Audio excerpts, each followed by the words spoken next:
good fiduciaries should also offer is what's called a financial plan. And for the next 2 or 3 years, it continues to be down. Can you afford to retire? We reinforce what we're invested in.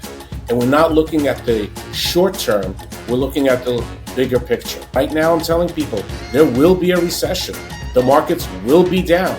Listen, whatever you experience, this is not normal, and it's not going to be normal. You can't live off your investment philosophy on this because you're going to end up with nothing. Is that people still have a lot of savings, and therefore they're going to be able to withstand this increase in inflation and increase in expenses. This whole notion of long-term investing, this is ridiculous. We don't need to hear anything about this. Plus car, childcare, groceries, utilities, and other living expenses, we look at around another $7,500 per month expense. Time horizon is so critically important. That's why it's so important for 21-year-olds to learn about this right now. You need to be putting away at least 10 to 12% into your retirement account. The more money you make, the more problems you have. The Anthony of the Strongest is a podcast dedicated to exploring the lives and experiences of the most inspiring individuals from around the world. Each episode features interviews with fascinating guests who share their insights and wisdom on a variety of topics, including education, impact, motivation, health, learning, and finance. I'm your host, Ania Chowdhury. And Vlad Suleiman. And we are thrilled to introduce our next guest today. Moshe Aronov is a financial advisor with over 20 years of experience in the financial markets. He began his career at Guilford Securities and has since worked for AllianceBernstein, JP Morgan, and now operates with the independence of LPL Financial.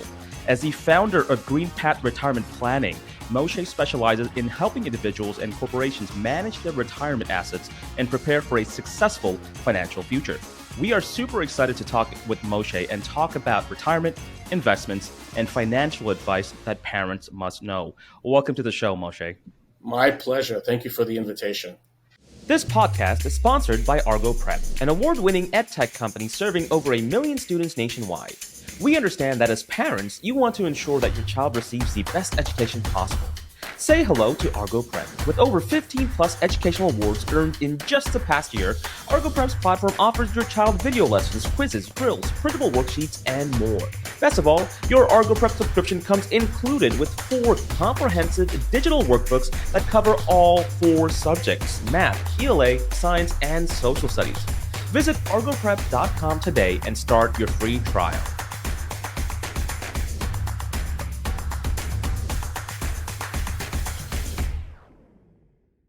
Yeah, absolutely. Well, the first thing I want to ask you, and this is the first question that came into mind, is what is the most common financial problem you see among your clients? I assume it's one common trend, right? One common answer. Of course, and I think almost every single financial consultant will give you this answer, which is they get emotionally tied to either a company's stock or the stock market in generally, and they will, when the things are doing bad, they will try to get out the worst time, and they will always buy when it's always already up 20, 30, 40, or 50% higher. So those are the worst times that they should be doing this. Think about it, it's buying a house or buying any other major investment. You want to buy it when it's at a discount. People stand online for hours to buy, to get into Black Friday to get a discount of 20, 30, or 40%. But when it comes to the stock market, they throw all that rational thinking away and immediately want to sell everything when it's the best time to be buying. That's why, just like in everything else, like in medicine, in education, you consult with a professional. You should always be consulting with a professional when it comes to your finances. That's very funny. And of course, the ongoing meme over here is buy high, sell low. That is the path to making money, which obviously it's very funny, right? People love buying high and then selling low. It's a classic thing, and especially with the crypto wave, that's exactly what we've seen. Correct. So they all driven by fear, I guess, correct? It's fear. It's more of not knowing exactly why you purchase something. it's not being fully educated. And when I speak with my clients, I always tell them, I go, look, let me give you the information, and then you could make an educated decision, not an emotional decision, but an educated decision. Why did you purchase a company ABC? Is it because they have earnings? Is it that there's a potential of better earnings? Or is it because your cab driver told you this is going to be the next great stock? And that's where you have to start separating an educated decision versus something that, look, and perfect examples, every single time you have a sell-off, be it the tech bubble of the late 90s or the financial crisis of '08 or the COVID sell-off, the good companies, yes, they all came down, but the great companies went right back up very quickly. And the companies that never had earnings, companies that never had anything except maybe a .com behind their names, those went to bankruptcies. You need to know, what are you buying? Now, you can sit down with a professional like myself, or you could sit there and there's plenty of information. That's another reason. There's so much information nowadays that people get overwhelmed and they start saying, oh, instead of doing the research, let me just go and listen to my cousin who has been doing this, or let me listen to my doctor who tells me about this. He's a doctor. He must know what he's talking about. Let me talk to him about my financial goals or my mortgage or other things like that. So I'm a big proponent that there's a reason why you pay professionals for their advice, because they should always be, and this is another thing that's very important.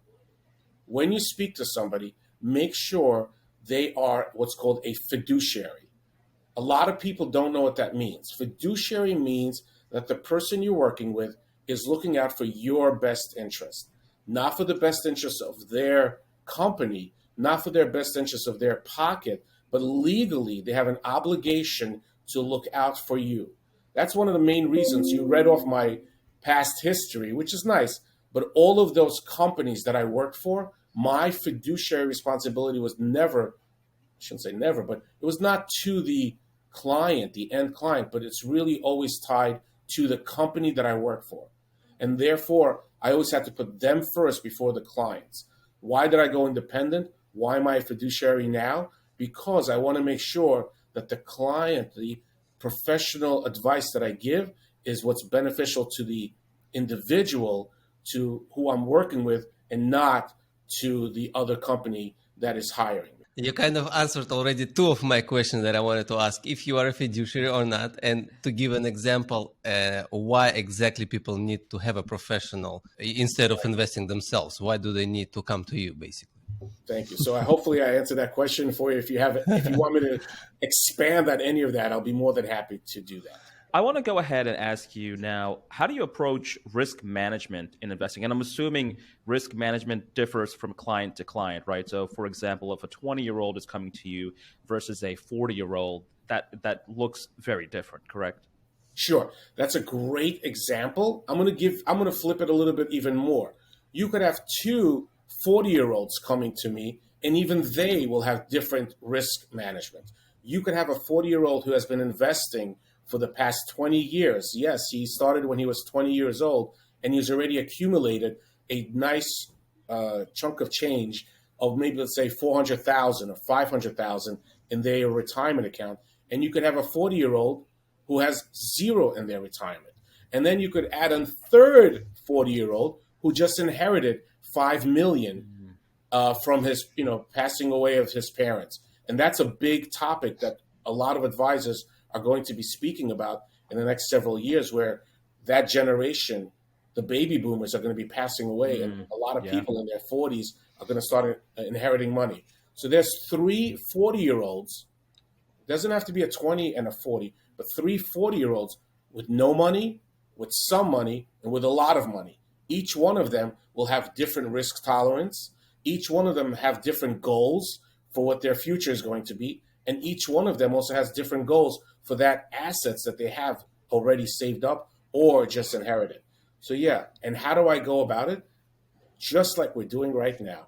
You get an interview, you sit down and you speak to the person, see what their goals are, see what their expenses are, see what responsibilities they have. One 40-year-old can have 0 children, not married, single. One can have 5 kids with 4 different child supports that he has to pay for. So it could be many, many different scenarios. And each one of them has to be dealt with on their individual basis. And that's exactly why it's so important to, it goes back to the point of why you need a professional, why you need a financial advisor. Regardless of who you are, it's always best to get a professional advice, someone professional to actually handle whatever, if you have $0 in assets or if you have $5 million in assets. So it's very important. Thank you. If I could just throw one more thing in there, is it's not just a financial advisor. What we offer, and good fiduciaries should also offer, is what's called a financial plan. And that is, it's not just sitting down with a piece of paper and jotting it down. It's taking down information of what your expenses are, what your income is right now, what are your assets, and putting that all together. That's the easy part. But then with a good financial planner who has achieved that licensing, here at Greener Path, we do have a certified financial planner. We actually have 2. My partner, Karen, is also a financial planner. The most important thing there is that what happens, and life always throws us a curveball. What happens if the stock market is down the year you retired, and for the next 2 or 3 years it continues to be down? Can you afford to retire? Will your money still last you? Another question is, what happens if you have a healthcare problem? This is going to be another big topic going forward, healthcare. So will we be able to afford healthcare? Fidelity did a research, and the average person is going to be spending at least $260,000 on healthcare during retirement ages. That's crazy. That's a lot of money. How many people have that kind of money saved up on top of to pay all the other expenses that you have? So that's a what if. Another what if is, what happens if the main primary income person of the family passes away early? What happens to the rest of the family? Can they afford to continue with their lifestyle? All of these what ifs is where you need a financial plan. And if anybody tells you that they're going to do it for free for you, you know what you're getting when you pay nothing. You get very little. So don't be afraid to pay a little bit extra to get a really comprehensive financial plan. I want to ask you a bit of more of a personal question from your personal experience. How many people actually stick through with the plan? I know plans always change, but is it that you see oftentimes people invest, and then just at the worst time possible, again, pull out the money and they just go back down all the way? Like, they pull out at the most horrible times and they do not listen to their financial advisor's advice? Or is it that you see that, hey, most clients, even if they do, they actually listen and, stay, they go through the hard times, but they come out on the opposite end winning? Great question. So to be honest, my clients, I would say almost all of them listen to the advice that I give them, and they stay invested. And it's not because that, I've got the greatest clients in the world, which I do, but it's because we have multiple conversations throughout the year, and we reinforce why we're invested. We reinforce what we're invested in. And we're not looking at the short term, we're looking at the bigger picture. I love sports analysis when they are good. I'm not a big sports fan, so don't think that that's all my life is about. But I do remember when I was living still in New York, the greatest team at the time was the New York Yankees. They won 3 World Series in a row. And if I dare everyone to name me one great home run hitter they had during those 3 years in a row, there weren't any. The average person was doing maybe 15 or 20 home runs a year. And they won 3 World Series. They got to the championship and won it 3 years in a row because they did a lot of singles and doubles, and that's what got them to their goal. Once they started bringing in the big home run hitters, that's when the team started to fall apart a little bit. You will always get to your goals with singles and doubles. Never try to go for the home run. That's with financial planning. That's even with buying a house. Oh, I'm going to get a house for $300,000 cheap. There's a reason you're getting that.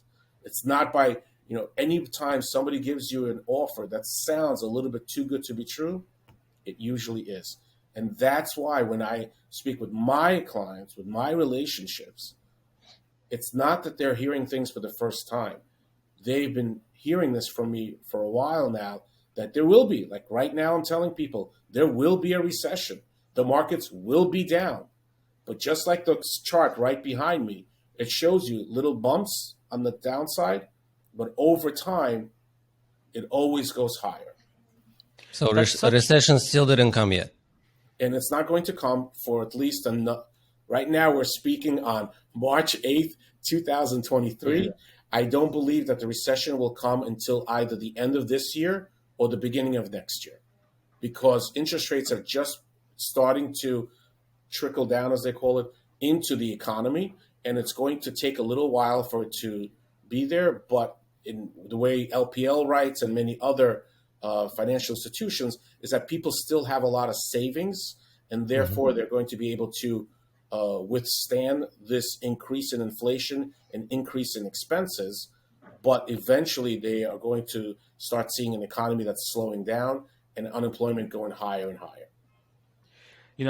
I really like your advice. I mean, it's classic advice, right? You need to have a long time horizon, and you're not looking for home runs, because every time it's a home run, you're 9 out of 10 times you're going to fail. Maybe even 9.9 times out of 10 times. You're just destined to fail. It takes patience. You have to have delayed gratification. You have to be invested in a long time period. But I have a question here, and this is really for the younger people. This is a trend that I've noticed that was really spurred by crypto. Right? Crypto has given all these young 20, 25-year-olds, 23-year-olds, 18 years old, massive losses right now. But when you tell them and say, hey, you can earn 8%, they almost laugh at that. Like 8%? What is 8%? I'm going to invest $1,000 and earn 8% only. They're so used to these ideas of gigantic returns. 30%, 40%, 300%. That's what worries me. I'm not really worried about the, people our age bracket, but the young people. And I still speak to people. I know many people still. Vlad, you know exactly who I'm talking about. This group of people, they are looking for any kind of deal that gives them at the minimum like 20%. They have such a high risk profile. I'm a little bit worried. How do we actually inform them and start giving them proper advice and saying, hey, listen, whatever you experience, this is not normal, and it's not going to be normal. You can't live off your investment philosophy on this, because you're going to end up with nothing. But the main problem here also could be that all this new generation, they want to earn money by investing in crypto, in stocks, whatever they do. But all clients who Moshe working with, they probably not earning there, but they're trying to preserve their wealth. So there's two different questions there. How do I speak to the younger generations, especially the 20-year-olds? And what kind of clients do I work with? Let me answer that one first, Vlad. I work with clients that are in there as young as 21, 22, to all the way to as old as in their 80s. And there's different phases of their lives. As a matter of fact, here we have like a 3-2-1 approach. There are 3 phases of life that you have. The first phase is up to about 55. It should be more, aggressive. Then 10 years before you retire, so basically between 55 and 65, you should be more of a balance, a preservation of principle, but still tilting towards growth. And then when you retire, it should be preservation of principle with a tilt towards income. But I still need to get the person to their retirement, even and starting off as young as in their 20s. How do I talk to the ones in their 20s?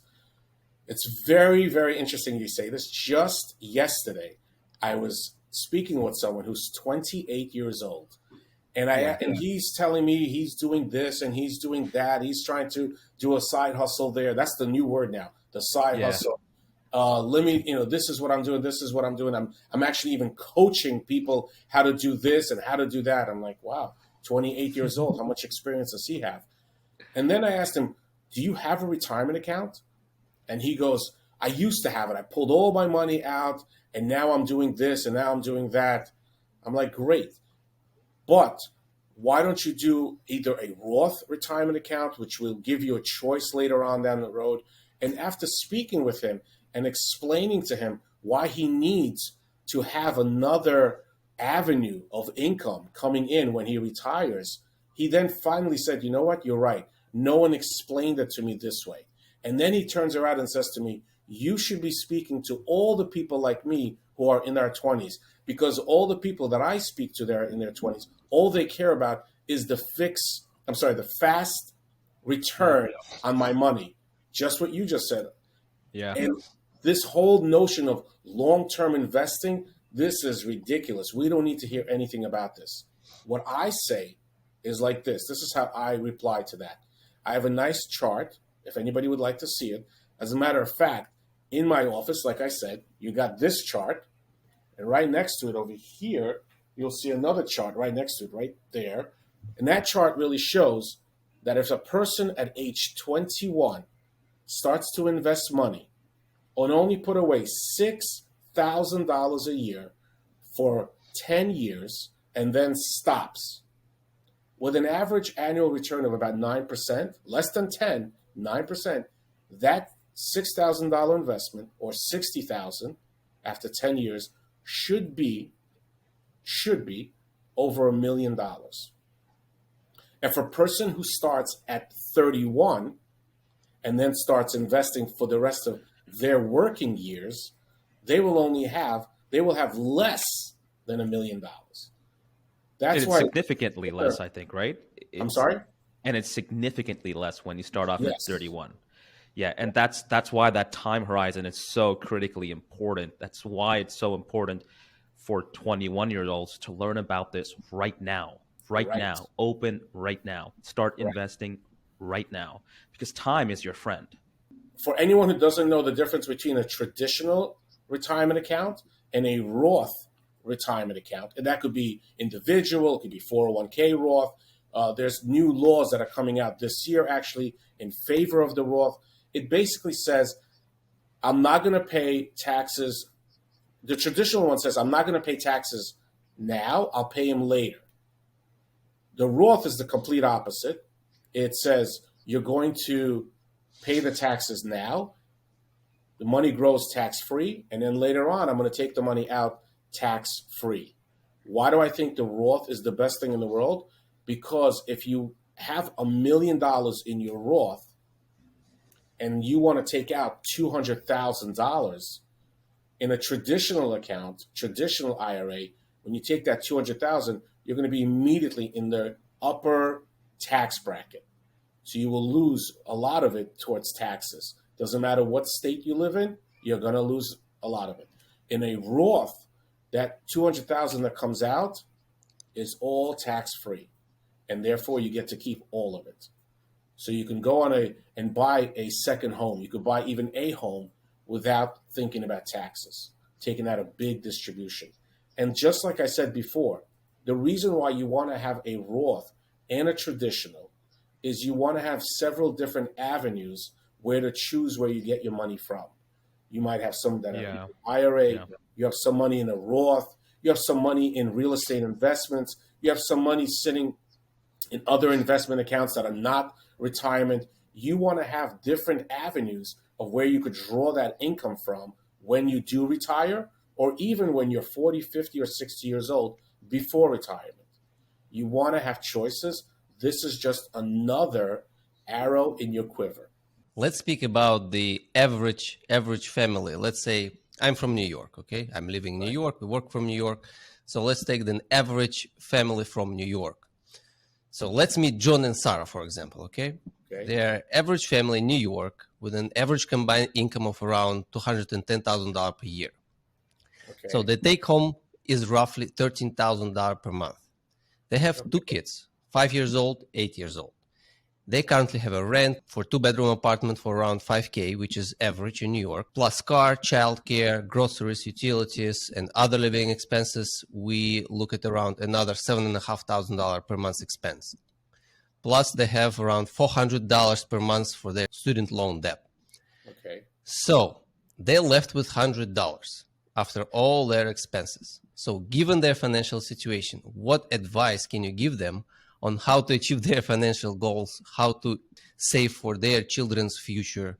Maybe they can cut some expenses. What's your general advice on this kind of situation? So I'm not going to go into specifically that one situation because I still need to know a lot more. What I generally practice is like this. You need to be putting away at least 10 to 12% into your retirement account, and you should be putting away at least another 5 to 10% into your non-retirement account. In the retirement account, most people who work for a company and they have a 401k at your company, I tell them you must participate because most companies do a matching. So if you put in 4, they put in 4, now you're up to 8%. And you just got a 100% return on your money. You put in $4,000, they gave you $4,000, you just doubled your money right there. So that's a no-brainer. You have to participate. But you should be doing at least 10 to 12% on the retirement side. That should get you to your retirement goals. On the non-retirement side, you should also be putting away money. Why? Because before the age of 60, or 59 and a half to be exact, you will have certain things that you would like to get. Maybe a new home, maybe a car, maybe a student tuition for your children. Maybe you want to take a trip. You don't want to ever look at your retirement account and see that as a savings account. You want to establish a savings account. The answer to your question, Vlad, how do they do it? You'd be surprised. How is it that a person who has $100,000 worth of income has also bills that they don't know how they're going to pay, and a person making $1 million, they also say, I don't know how I'm going to pay these bills. Like, what was it? Puff Daddy said, more money you make, the more problems you have. Exactly. Everybody adjusts. Everybody adjusts to the income that they have. If you start to say, instead of having an income of $7,000, I'm going to have an income of $6,500 and take that $500 and move it immediately into a savings account. You will be surprised how you could adjust your expenses to that $6,500. You might not go out and have that extra Starbucks. You might not go out, once a month less in dinners with your wife. Not a great idea, but that's what you have to do. You might not do certain things, but you have to think of the big picture. If you're comfortable with buying $300 pair of shoes or sneakers or things like that, slim it down. Maybe not 2 or 3 pairs a year, maybe 1 or 2 pairs a year. You would be surprised how quickly people adjust when their income decreases. So instead of waiting for someone else to decrease that income for you, do it yourself. Think about yourself and your family. Decrease that income by $500 or $700. Because when you're telling me that their income is $13,000 a month and their rent is $5,000, that's still a big difference. Yeah. That's a lot of money that they can adjust on what they're spending on.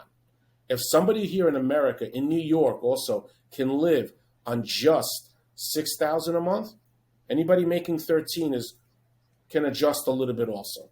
We just have to find where we can make that adjustment. Hopefully that answers your question.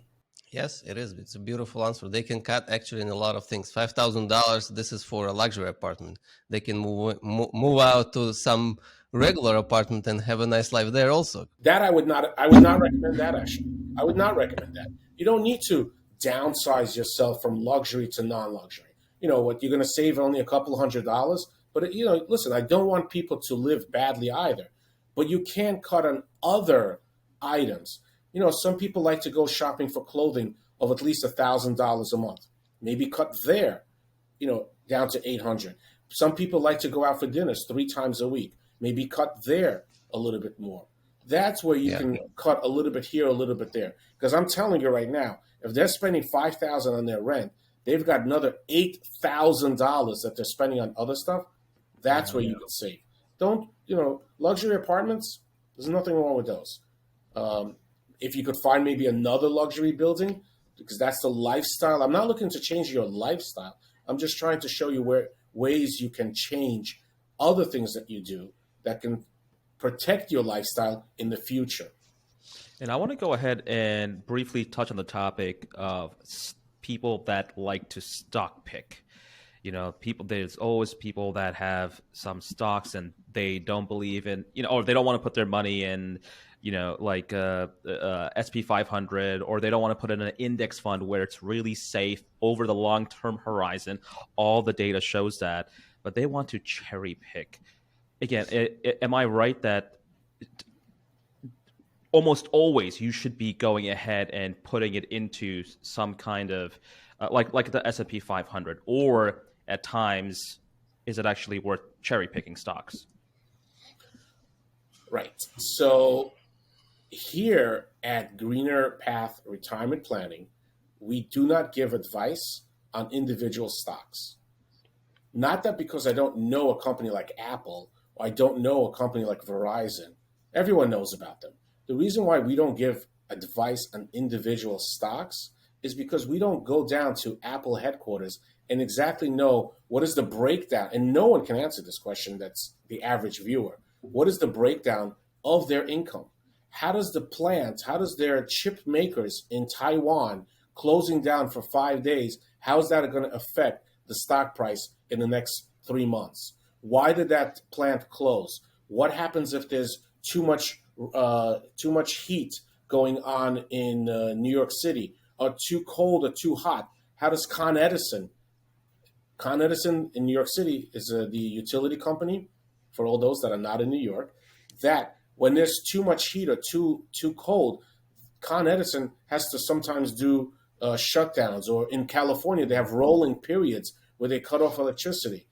How is that going to affect their bottom line, even though that utility company is a monopoly in that city? You don't know enough to pick that one stock. So just to answer your question a little bit further, most people who buy stocks to trade them, they're not buying the actual company. They're buying on a technical evaluation.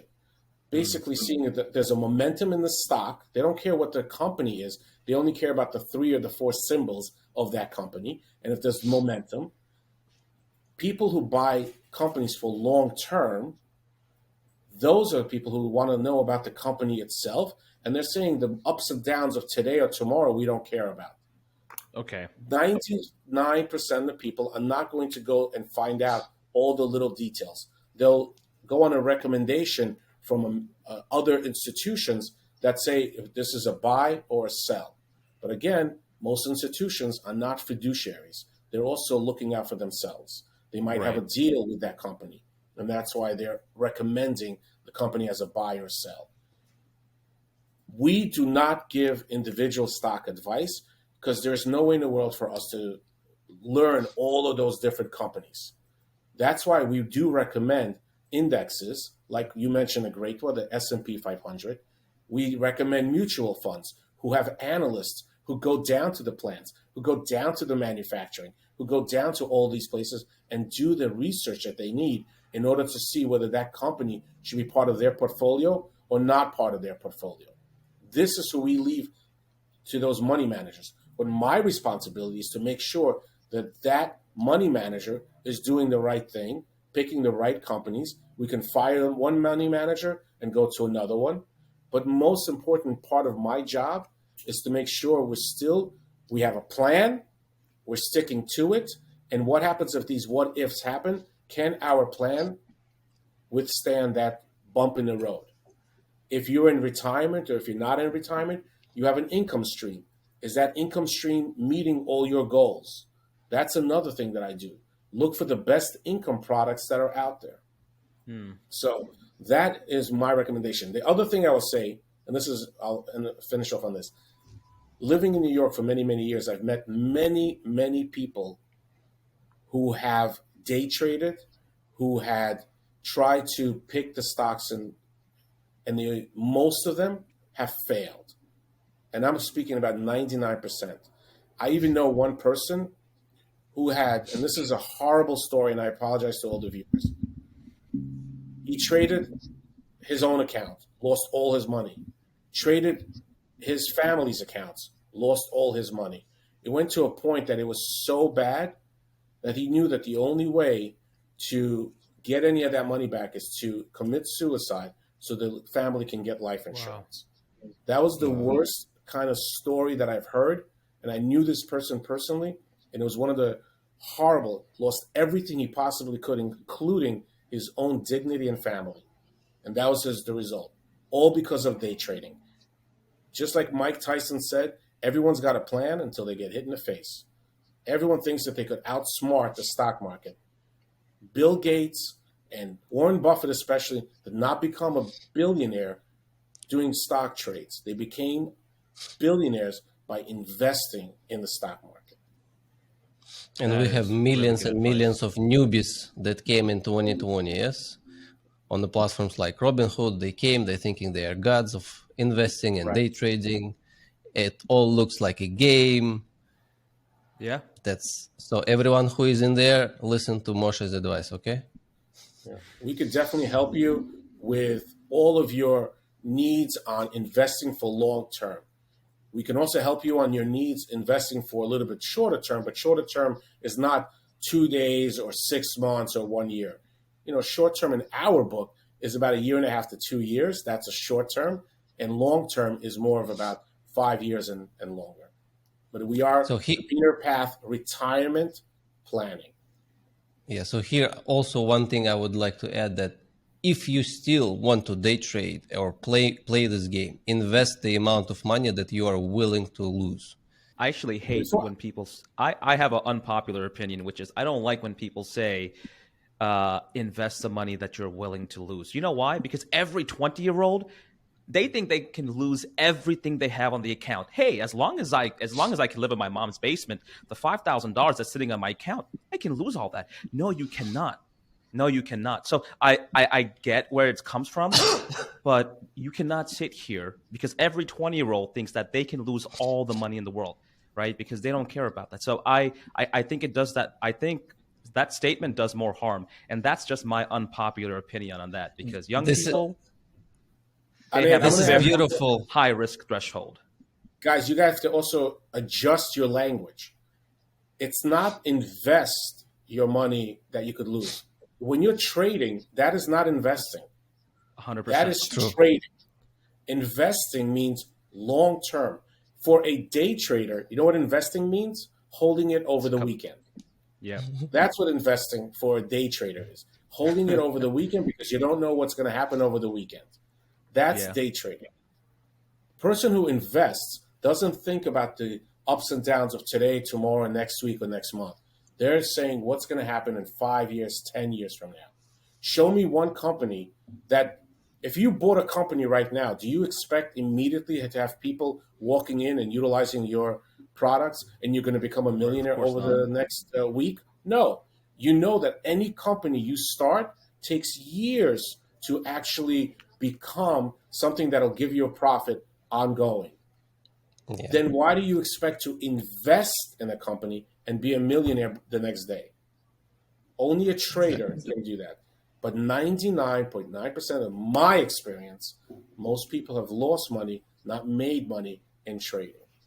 I made a list of some common mistakes that parents make while planning for their child's future, financial future. And some of them are not starting early enough, that we discussed, not diversifying investments, failing to educate their child about finances, not having a plan for unexpected events, not considering inflation, not seeking for professional advice.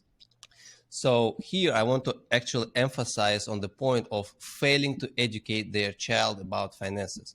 So this is beautiful because Anna had mentioned that he do not agree with my statement that invest only whatever you're willing to lose. And here it comes when parents fail explain their kids what this limit should be, anything about financial literacy. So my question to you is, how early parents should be educating their kids about money management, budgeting, saving, and all about the money. The date that you're saying how early, you should start off immediately. But when I say immediately, I don't start talking about this is what the S&P 500 is and things like that.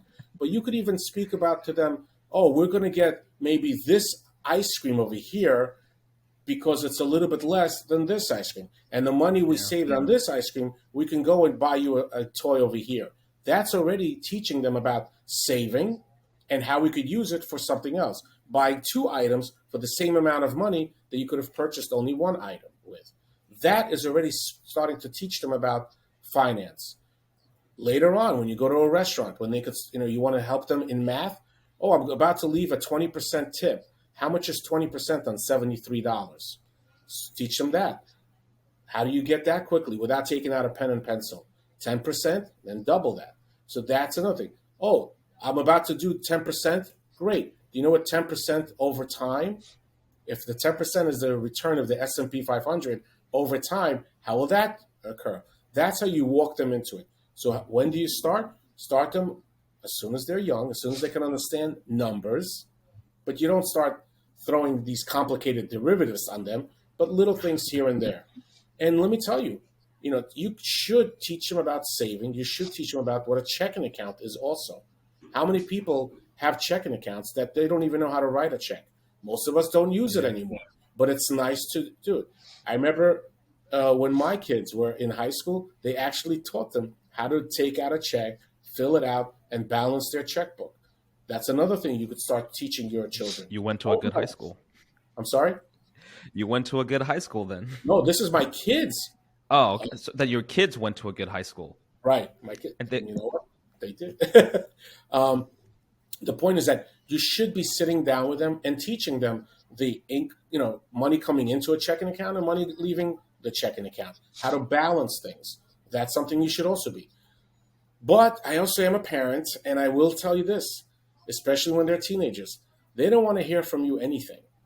They don't.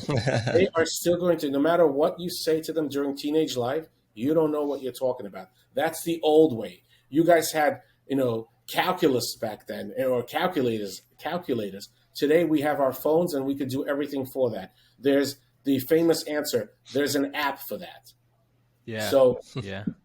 What you might want to do is take them to a third party, a professional like myself or someone else that might be able to teach them.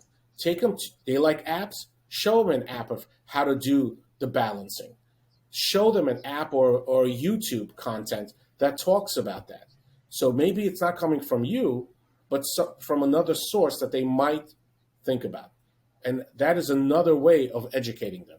Another thing I do want to say is another reason why parents don't start too early, very simple answer. They're scared that they don't know themselves all the answers. And they're scared that the kids are going to do two things. They're going to ask them questions that the parents don't know the answers to. And the second part is the kids are going to say, why didn't you do that? If you're so smart, why you're not a millionaire? And the parents are scared to answer that question, so they rather not speak about it themselves. All this can be solved by turning the kids over to a professional who knows a little bit more about that one particular topic, or show them YouTube videos, or show them anything but TikTok. TikTok is no good. show them, other venues that they could learn about finances. Show them other venues that they could learn about managing their assets. Very important also is show them things that'll teach them to set expectations on returns, because we need to start setting the right expectations. How much money you can get. If you make a $10 investment, you're not going to be a millionaire within 10 days. Set expectations that it's long-term investing. Set expectations on all of this now, so they can not wake up and be depressed that they didn't hit their goals. And set expectations that are achievable, so they have a desire to keep growing in their financial literacy. My daughter, she's 5 years old, and she's coming to me and she's saying, Father, I want to buy a dress. And I said, okay, do you have money? She said, yes, I have. I mean, because I'm giving her some pocket money for doing some cleaning here and there. And like half a year ago, I was teaching her investment. I said, okay, you want to buy something? Give me your money. And this is a percent. I was giving her 10% a week. And my wife said, yeah, my wife came and said, okay, I'll give you my money. Also give me 10% a week. And now she's coming to me and saying, okay, I want to buy a dress. I said, okay, you have to go and earn this money. She said, no, I want to invest. I'll give you my money. You just double it and I'll buy a dress. That's right. You set the expectation. Here's a simple tactic with the kids, how to teach them financial literacy. Yeah, except it should be a 8%, 9%, max 10% return a year, not a week. It's okay. She's gonna be a teenager, and she's gonna say, "Okay, Dad, here's $1,000. Give me 10% a week." Yeah, that would be incredible. That would be incredible. I would start. Don't worry, harsh realities. I will teach later. Well, Moshe, thank you so much, everyone. Moshe is an incredible financial advisor, full of wisdom, full of knowledge, and such a fun guy to be around with. Obviously, we met in person. We've had many discussions with you personally. An incredible person to be with, honestly. So, Moshe, please tell our audience, where can people find you? How do they contact you? Again, whether they don't have a financial advisor and now maybe they're trying to inquire about one, or perhaps they're looking to switch over. Where do we find you? So the best way to speak with me is to set up an appointment. Our website is greenerpathretirement.com. If you need a phone number, which is the best way to do it, made it very simple for all your viewers. It's 212-YOUR-IRA. YOUR-IRA. How much did you pay for that? Actually, I've had that. It's a 212 number. As you know, it's very hard. I've had that for many, many, many years already. I might look young, but I'm not that young. So I've had that number already for many, many years. And yeah, it's part of one of the ways that you could definitely get in touch with us. You could always email me at moshe@greenerpathretirement.com. So many, many different ways of getting in touch with us.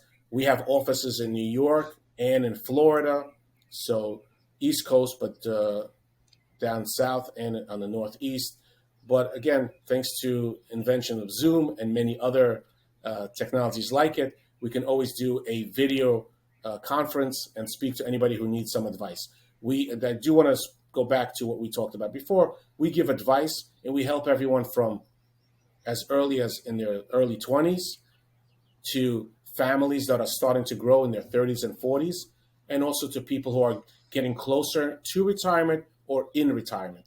One of the things that I do want to finish off on, Vlad, you mentioned this is inflation. A lot of people are not thinking enough about inflation, because whatever you're earning today, 20, 30 years from now, is not going to seem like a lot of money. You need to grow your account, and you need to make sure that your income is going to be growing at least by 3 to 5%. I'll leave you with a great example to show you how old I am, is when we came to America back in the late 70s, my parents were offered a house for $45,000. My father said no, it was way too much for him. Today, that same house, $45,000 is not even enough for a down payment. It's not even 5% of a down payment on that house. Same house, didn't change, but the value, the strength of that dollar has come down. So therefore, the price of that house has gone up significantly. That's what's going to happen to you guys. Anybody who's in their 20s and 30s, you must think about inflation and make sure your accounts are growing way faster than 3 to 5%. And we can definitely help you out with that on a long term. Hopefully that helps.